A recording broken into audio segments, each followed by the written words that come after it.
महाराष्ट्र में यमुनाचला पहाड़ी के ऊपर तुलजापुर है, देवी भवानी का रिवेयर्ड घर। यहाँ भक्ति हवा में धड़कती है, पूरे भारत और बाहर से तीर्थयात्रियों को खींचती है। यह मंदिर एक शक्तिपीठ है, डिवाइन फेमिनिन एनर्जी का एक concentrated centre. Visitors blessings, Solis और देवी की लिविंग प्रेजेंस से कनेक्शन ढूंढते हैं।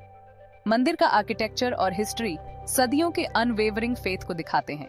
अंदर कदम रखते ही डिवोटीज भवानी की प्रोटेक्टिव और नर्चरिंग एनर्जी से घिर जाते हैं। तुलजापुर सिर्फ एक रिलीजियस साइट से ज्यादा है, यह एक कल्चरल लैंडमार्क है जिसने राजाओं, योद्धाओं और आम लोगों को इंस्पायर किया है।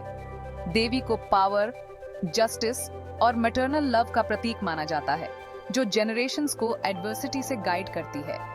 यहाँ फेथ एक लिव्ड रियलिटी है और भवानी शक्ति का एम्बॉडीमेंट है, वह कॉस्मिक फोर्स जो नर्चर और प्रोटेक्ट करती है। उनका मंदिर इस ट्रांसफॉर्मेटिव पावर को फर्स्ट हैंड एक्सपीरियंस करने का एक गेटवे बना हुआ है। तुलजापुर का मंदिर बहुत पुराना है। इसकी ओरिजिन्स लेजेंड और सेक्रेड टेक्स्ट्स जैसे स्कंद पुराण में खो गई हैं। छत्रपति शिवाजी महाराज जैसे शासकों द्वारा पैट्रोनाइज्ड, जिन्होंने भवानी को अपनी गाइडिंग फोर्स माना, मंदिर की लेगेसी बहुत गहरी है। 51 शक्ति पीठों में से एक होने के नाते तुलजापुर को वह स्थान माना जाता है जहां सती का एक हिस्सा गिरा था, जिससे यह इमेंस स्पिरिचुअल पावर का स्थल बन गया। जेनरेशंस ऑफ फैमिलीज ने यहां पिलग्रिमेज की है, देवी के साथ एक पर्सनल बॉन्ड बनाया है। मंदिर ने अपहीवल्स को सरवाइव किया है, हर बार और मजबूत होकर रीबिल्ट हुआ है, जो भवानी की इंडोमिटेबल स्पिरिट का रिफ्लेक्शन है। इसकी एंड्यूरिंग प्रेजेंस फेथ की शक्ति और डिवोटीज के जीवन में देवी की भूमिका का एक टेस्टमेंट है। तुलजापुर डिवोशन और रेजिलियंस का एक लिविंग म्यूजियम है। तुलजापुर भवानी की आइडल यूनिक है। माना जाता है कि यह मूवेबल है, फिक्स्ड नहीं। लेजेंड कहती है कि देवी को साल में 3 बार डिवाइन रेस्ट के लिए एक स्पेशल चेंबर में सेरेमोनियसली ले जाया जाता है। उन्हें एक लिविंग बीइंग की तरह ट्रीट किया जाता है। यह रिचुअल डिवोटीज के पर्सनल कनेक्शन को गहरा करता है, उन्हें प्रोटेक्टर और मदर दोनों के रूप में देखते हैं। एक और लेजेंड भवानी की राक्षस मतंगा के खिलाफ फियर्स बैटल की कहानी बताती है, जहां उन्होंने शांति बहाल की और तुलजा नाम कमाया। ये कहानियां सिर्फ मीथ्स नहीं हैं, ये डिवोटीज को अपनी चुनौतियों से उबरने के लिए उनकी ताकत ढूंढने के लिए इंस्पायर करती हैं। मूवेबल आइडल और ये लेजेंड्स देवी की प्रेजेंस को इंटेंसली रियल महसूस कराती हैं। डिवोटीज मानते हैं कि वे वही प्रोटेक्टिव एनर्जी इन्वोक करते हैं जिसने कभी दुनिया को अंधेरे से बचाया था। तुलजापुर की लिविंग ट्रेडिशंस एक पावरफुल ट्रांसफॉर्मेटिव एक्सपीरियंस बनाती हैं। तुलजापुर भवानी में पूजा वाइब्रेंट और इमर्सिव होती है, जो सूर्योदय से पहले एंशिएंट रिचुअल से शुरू होती है।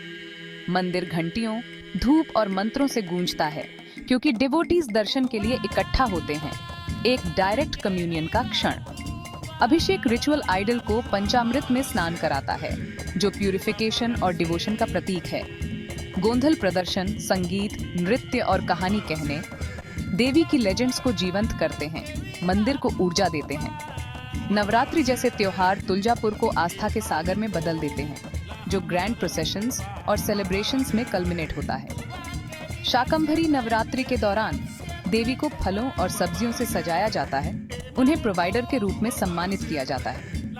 ये रिचुअल्स और फेस्टिवल्स ट्रेडिशन से ज्यादा है, वे स्पिरिचुअल ग्रोथ के रास्ते हैं। डिवोटीज भवानी से वॉरियर, मदर और प्रोवाइडर के रूप में जुड़ते हैं, जिससे फेथ एक डायनामिक जर्नी बन जाती है।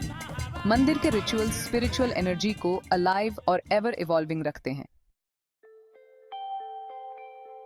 डिवोटीज के लिए तुलजापुर भवानी शक्ति और आशा का एक लिविंग सोर्स है। वह अनसर्टेनिटी के समय में एंकर है, रेजिलियंस और करेज को इंस्पायर करती हैं। भवानी शक्ति का एम्बॉडीमेंट है, नर्चरिंग मदर और फियर्स प्रोटेक्टर, विशेषकर महिलाओं को अपनी ताकत को एम्ब्रेस करने के लिए एम्पावर करती हैं। ये मंदिर जीवन के सभी क्षेत्रों के लोगों को एकजुट करता है, समानता और समुदाय को बढ़ावा देता है। उनकी उपस्थिति में सोशल बैरियर्स डिसॉल्व हो जाते हैं, सभी उनके बच्चे हैं। तुलजापुर एक रिमाइंडर है कि फेथ रियलिटी को शेप कर सकती है और हमें जीवन की चुनौतियों से गाइड कर सकती है। देवी की ग्रेस और मंदिर की एनर्जी इंस्पायर और ट्रांसफॉर्म करना जारी रखती है। भवानी अपनी स्पिरिचुअल जर्नी पर लाखों लोगों के लिए एक गाइडिंग लाइट बनी हुई है।